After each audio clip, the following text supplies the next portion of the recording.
तो पिछले वीडियो में आप सभी ने देखा था कि वो magic association spirit new mind वाले एसोसिएशन वाली वो लेडी उसके साथ कॉफ़ी शॉप में बात करता है। उसके साथ जो हुआ वो आकर हॉन्ग को बताता है और यहीं से कंटिन्यू हमारा 20 एपिसोड शुरू होता है। शुरुआत में वो हॉन्ग को बता रहा होता है कि जो भी उस लेडी के साथ हुआ वो कि magic spirit new mind association के बारे में। वो हॉन्ग को उसका कार्ड दिखाते हुए बोलता है कि वो लेडी मुझे यूजिन के स्कूल के बाहर उससे बात करते हुए मिली थी।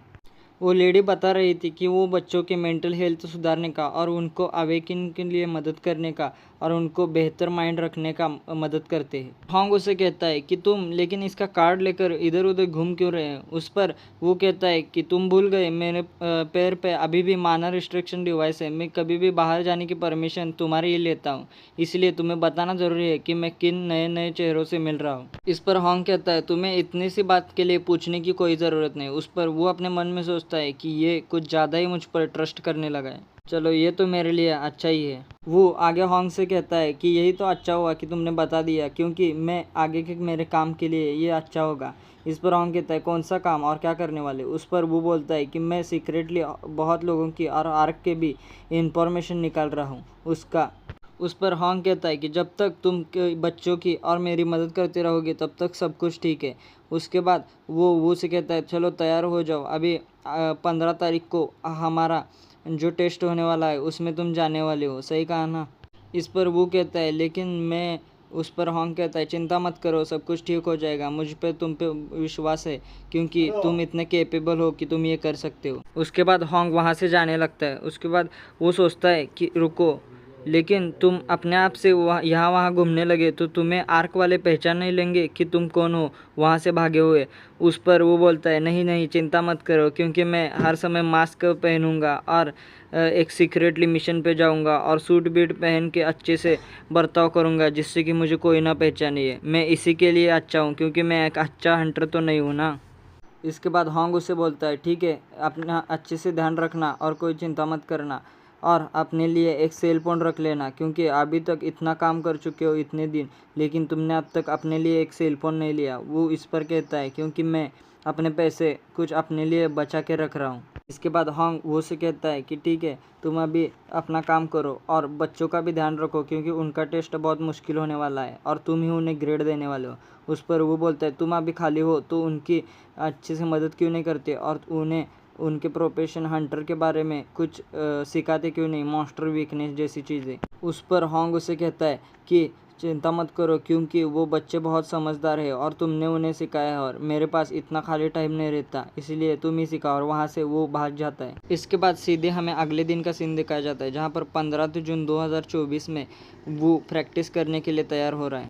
इसके बाद किम वो को तैयार करने के लिए उसकी हेल्प कर रही है, उसे इक्विपमेंट पहना रही होती है। वो वूल से बोलती है कि तुम ज़्यादा ही रिलैक्स नहीं हो रहे क्योंकि तुमने बहुत सारे इक्विपमेंट नहीं पहने हैं और अपना ध्यान कैसे रखोगे ऐसे डंजन में।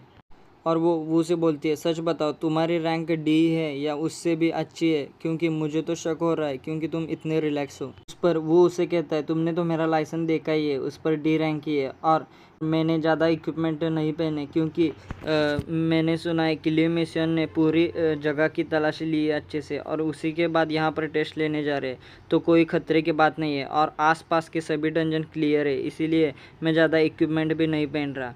इस पर वो किम से पूछता है कि लिम मिशन कैसी इंसान है जिसने मेरी आइडेंटिटी एक दिन में ही बना दी, कुछ दिनों में उसने मेरे सालों का हिसाब लिख दिया।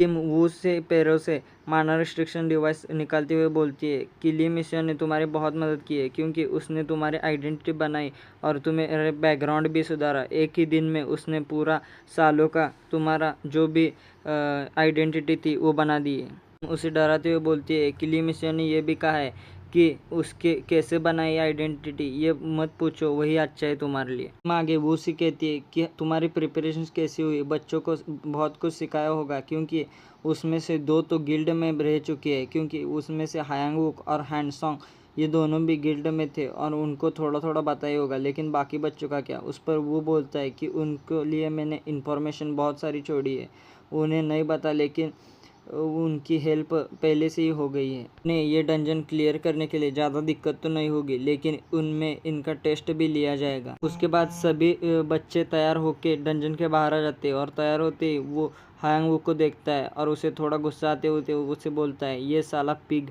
यहाँ पर दिख ही गया। वो सभी बच्चों से कहता है कि चलो अब डंजन में जाने के लिए समय हो गया है, और यहीं पर हमारा ये एपिसोड ख़त्म हो जाता है। और यहीं से हमारा 21 एपिसोड कंटिन्यू होते हुए जैसे कि आपने पिछली वीडियो में देखा था कि वो बच्चों को लेकर डंजन में जाने का टेस्ट है वो करने वाला है। इसके लिए वो जैसे ही डंजन के पास आता है, वहाँ पर उसे एक ऑफिसर मिलती है।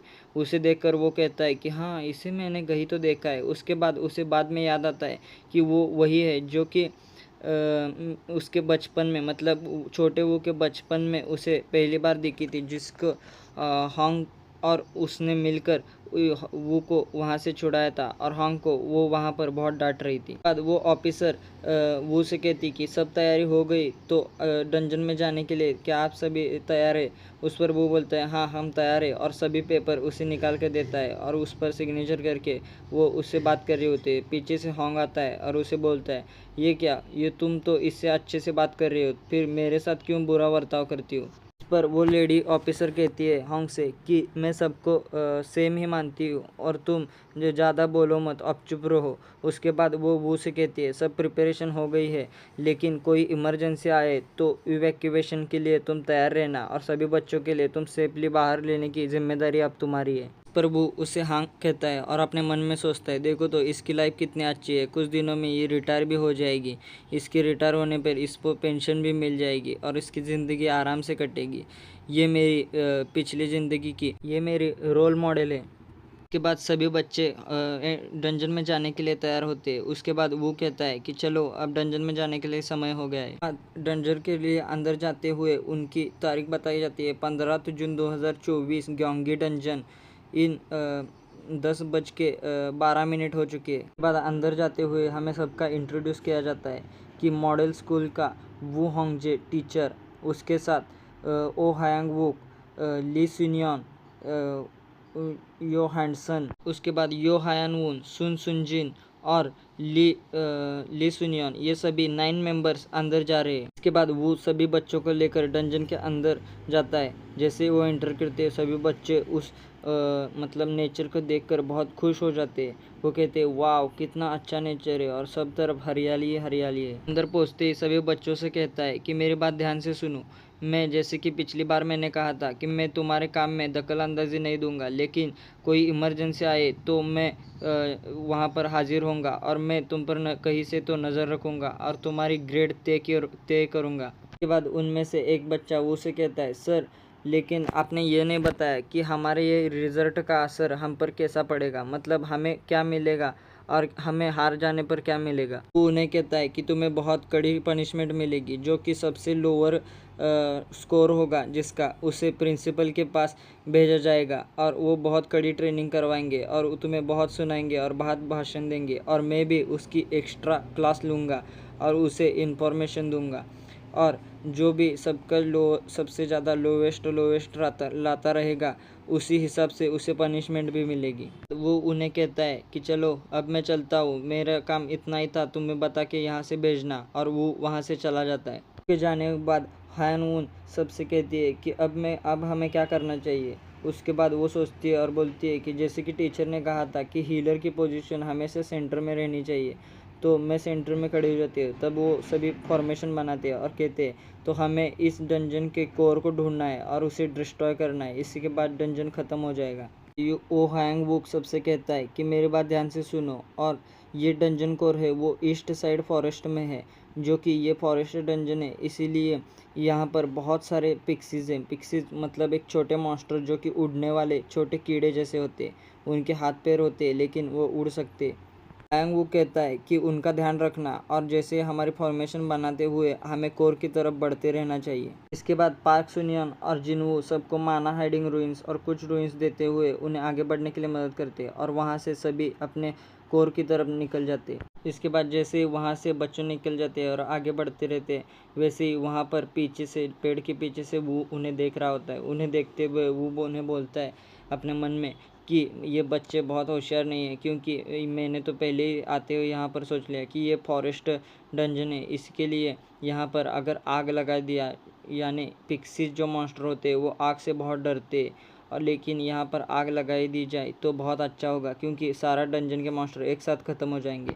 अगर ये बात किसी के ध्यान में आए तो मैं उस बच्चों को पूरे के पूरे 100 पॉइंट देने के लिए तैयार हूँ। ये हायांग वुक के पीछे सभी बच्चे बेवकूफ़ बन रहे हैं, क्योंकि ये हायांग वुक खुद ही एक बेवकूफ़ है और इन्हें भी बेवकूफ़ बना रहा है। उसकी सोच सिर्फ मारने और मरने की है, क्योंकि वो हमेशा लड़ता ही रहता है। इसलिए वो एक एक करके उन पिक्सीज के लिए साथ लड़ रहे हैं। बाद वो उन्हें नज़र रखने का काम करता रहता है। उसके बाद बच्चे वहाँ से आगे निकलते हुए जाते हैं, एक दो करके बहुत सारे पिक्सीज को मारते हुए जाते, लेकिन वो एक दो आके वो सोचते हैं कि पिक्सीज तो हमेशा झुंड में फिर घूमते, लेकिन ये हमेशा एक दो ही क्यों आ रहे।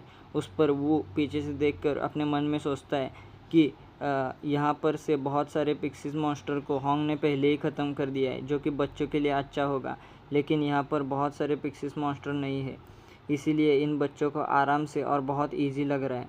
इसके बाद वो बच्चे सोचते हैं कि एक साथ बहुत सारे मॉन्स्टर नहीं, ये डंजन तो बहुत ईजी है, मुझे लगा था ये बहुत मुश्किल होगा, लेकिन ये तो बहुत ईजी है। ऐसे तो हम बहुत समय पहले ही डंजन कोर की तरफ निकल जाएंगे। इसके बाद वो वहाँ से चलते हुए बोलता है कि इन्हें ये बहुत इजी लग रहा है, मुझे कुछ तो करना होगा जैसे कि इन्हें इजी ना लगे और उन्हें कुछ सीखने को भी मिले। इसके बाद हायांग वुक अपने मन में सोचता है कि मुझे भी बहुत अपना बेस्ट देना होगा, क्योंकि मैं इन सबको ऑर्डर कर रहा हूँ और मेरे पीछे ये सभी आ रहे हैं, और टीचर भी ग्रेड देने वाले हैं, तो मुझे देख रहे होंगे कहीं से यहाँ वहाँ, लेकिन उनके मुझ पर नज़र होगी, इसीलिए मुझे अच्छा करके दिखाना होगा।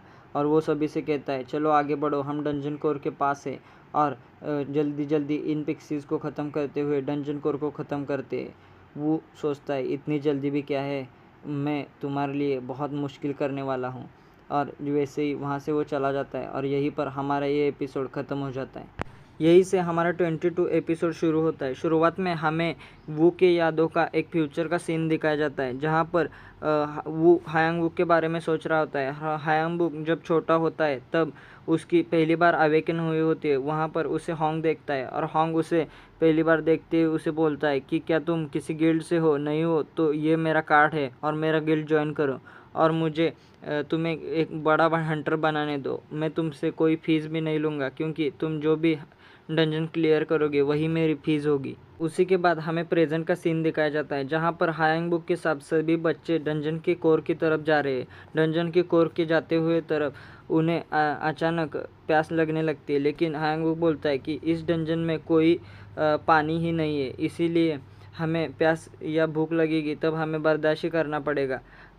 उस पर ली सुनियन कहता है कि कैसे टीचर ने हमें इसे डंजन में भेजा है, जहाँ पर बहुत सारे पानी भी नहीं है और थोड़ा पानी भी मिलना बहुत मुश्किल है। उस पर ली सुनियन आगे कहता है कि मैं टीचर के और प्रिंसिपल के पास कंप्लेंट करूंगा कि उन्होंने हमें ऐसे डंजन में भेजा है, यहाँ पर कुछ फूड भी नहीं है और खाने का सामान भी नहीं। पर उसे हायांग वुक कहता है हमारा टीचर बहुत बुरा है, क्योंकि वो इस पर तुम्हें कहेगा कि ये तुम्हारी ही गलती है, क्योंकि हंटर बनने के लिए तुम्हें डंजन में जाने के लिए वहाँ पर लग्जरी लाइफ जीने नहीं जा रहे हो, ऐसे ही भी आगे बढ़कर अपना सर्वाइव करना ही होगा, ऐसे वो बोलेगा, इसीलिए तुम्हें उससे बोलने की कोई ज़रूरत नहीं है। हायांग वुक के साथ सभी बच्चे आगे बढ़ रहे होते, उतने में वहाँ पर बहुत सारे पिक्सीज का झुंड आता है। उनको घेरते हुए वो उन पर हमला करने लगता है। वो सभी मॉन्स्टर के साथ लड़ते हुए अपना फॉर्मेशन बनाने लगते हैं, लेकिन उन्हें कुछ भी समझ में नहीं आ रहा। पीछे से वो 3 ट्रीज़ के पीछे छुपा हुआ उन्हें सबको देख रहा होता है और बोलता है मैंने कहा था ना ये बहुत मुश्किल होने वाला है। उस पर बोलता है कि मैंने ही आगे जाकर उन पिक्सीज के सभी दिशाओं में आग लगा दी है, इससे वो सभी पिक्सीज एक ही दिशा में कोर की तरफ भाग जाएंगे, और इसी वजह से यहाँ पर बहुत सारे पिक्सीज आ गए हैं। इस पर वो बच्चों की तरफ देखता है। हायांग वुक सबको कमांड कर रहा होता है, लेकिन उसका ध्यान बहुत सारे पिक्सीज पे जाकर बौखला जाता है और वो कहता है जल्दी से शील्ड ओपन करो सुन जिन, और मैं आगे आता हूँ। सभी को लीड करते हुए वो उनके साथ लड़ रहा होता है, लेकिन बहुत वो घबराए हुए होते हैं कि एक साथ इतने सारे मॉन्स्टर्स उनके आगे होते हैं। हायान वुक अपने मन में सोचता है कि ये ज़रूर ही टीचर वू ने किया होगा, क्योंकि प्रिंसिपल ने हमें कहा था कि ये डंजन बहुत इजी होने वाला है, और ज़्यादा ध्यान मत देते हुए उन्होंने वहाँ से चले गए थे। उसके बाद वो हायांग वुक बौखला हुआ सबको घबराते हुए बोलता है कि हीलर को हमारे प्रोटेक्ट करो, मतलब हायान वुन को। इतने में वहाँ पर वो उनके सामने आता है और उन्हें बोलता है कि देखा, ये इमरजेंसी सिचुएशन हो गई, तुम सब क्या कर रहे हो? तुम सभी ने ध्यान नहीं दिया मेरे लेक्चर पे। हर तरफ नज़र रखना और आगे का ध्यान रखना। और तुम ये सब क्या कर रहे हो? सिर्फ मेज की तरफ प्रोटेक्शन लगा के खुद यहाँ पर खड़े रहे हो, और तुमने अपना फॉर्मेशन भी ठीक से नहीं किया। और क्या तुम भूल रहे हो कि तुम एक रेड में हो और तुम रेड कर रहे हो? तुम सभी लोग मिलकर इन पिक्स छोटे छोटे मॉन्स्टर पिक्सिक्स को भी संभाल नहीं सकते। उसके बाद वो सभी को इंस्ट्रक्शंस देते हुए कहता है, सुनियोन और जिनवू, तुम दोनों शील्ड बनाओ। सुनियोन, तुम नॉर्थ वेस्ट की तरफ ध्यान दो। हैन ह्यून, तुम हैनवून के साथ खड़े रहो और उसका ध्यान रखो। और सेओ हैंडसॉन, तुम नॉर्थ वेस्ट की तरफ ध्यान दो। और उसके बाद वो हैंग वुक और सुन सुन जिन से कहता है कि तुम फ्रंट पे रहो और इन मॉन्स्टर का सामना करो। पार्क सुनियन, तुम जल्दी से अपना शील्ड तैयार करना शुरू कर दो और सबको प्रोटेक्ट करो। बाद वो सबसे कहता है और अपना ध्यान रखो और कोर की तरफ धीरे धीरे बढ़ते रहो। उसके बाद वो अपने मन में सोचता है, मुझे ये सब करने की ज़रूरत नहीं थी, लेकिन मैनेजमेंट ने मुझे यही सिखाया है कि किसी भी ट्रेनिंग के लिए ये ज़रूरी है कि उन्हें प्रेशर देना। वो उन्हें कहता है कि तुम्हें इन सब को मारने की ज़रूरत नहीं है, सिर्फ उसके यहाँ से जाने का वेट करो। पिक्सिस जैसे ही यहाँ से चले जाएंगे तब तब सब मिलकर फॉर्मेशन में कोर की तरफ बढ़ो और कोर को डिस्ट्रॉय कर दो और ये डंजन क्लियर करो। उसके बाद वो अपने मन में सोचता है कि ये बच्चे बहुत होशियार है, इन्होंने लेकिन अपने माइंड का इस्तेमाल इस डंजन में नहीं किया, क्योंकि ये हायांग वुक इन सबको लीड कर रहा था और ये इनको सबको कमांड दे रहा था। इसीलिए उसने नहीं सोचा, इसीलिए बाकी ने भी नहीं सोचा। ये हायांग वुक अभी और वो हैंडसॉन दोनों भी एक डंजन में पहली बार जा चुके हैं इसके लिए, लेकिन इनका अभी भी एक्सपीरियंस बहुत कम है और इसी वजह से ये यहाँ पर डंजन का रेड फेल हो चुका है, मैं ऐसा मानता हूँ। उसके बाद वो सभी बच्चों को बाहर निकालते हुए गाड़ी में बैठ जाते और वो और होंग और किम तीनों बात करते हुए वो होंग और किम से बताता है कि मुझे लगता है ये डंजन फेल हो चुका है। मतलब क्या? होंग उसे बोलता है कि हमें तो ऑफिसर ने बताया कि उसका कोर डिस्ट्रॉय हुआ है, इसका मतलब वो डंजन अच्छे से सक्सेसफुली रेड कर गया है। पर वो कहता है कि ये कैसे फेल है, ये मैं तुम्हें बाद में बताऊंगा। उसके बाद वो सभी बच्चों को बताता है कि तुम्हारा ग्रेड तुम्हें कल बता दिया जाएगा, इसीलिए अभी तुम जाओ। इसी से बाद सभी बच्चे वहाँ से चले जाते हैं। वहाँ पर वो हांग वो वही रुका होता है। वो होंग और किम से कहता है कि आप दोनों बाहर रुक सकते हैं, क्योंकि मुझे टीचर वू से कुछ बात करनी है। उसके बाद किम और होंग वहाँ से चले जाते हैं। वो और हायांग वुक को अकेला छोड़ के वहाँ से चले जाते हैं। उसके बाद हायांग वुक चुप रहता है। वो उस पर बोलता है कि तुम अपना प्रॉब्लम खुद सॉल्व करना चाहते हो तो कर सकते हो, मैं तुम्हें कोई लेक्चर नहीं दूंगा, लेकिन तुम बताना चाहते हो तो बता सकते हो क्या प्रॉब्लम है। उस पर हायांग वुक कहता है कि मैं हंटर बनने के लायक नहीं हूँ, क्योंकि मैं एक फेलियर हूँ और मैं सबको लीड नहीं कर सकता। और इसी के साथ हमारा ये एपिसोड यहीं पर ख़त्म हो जाता है।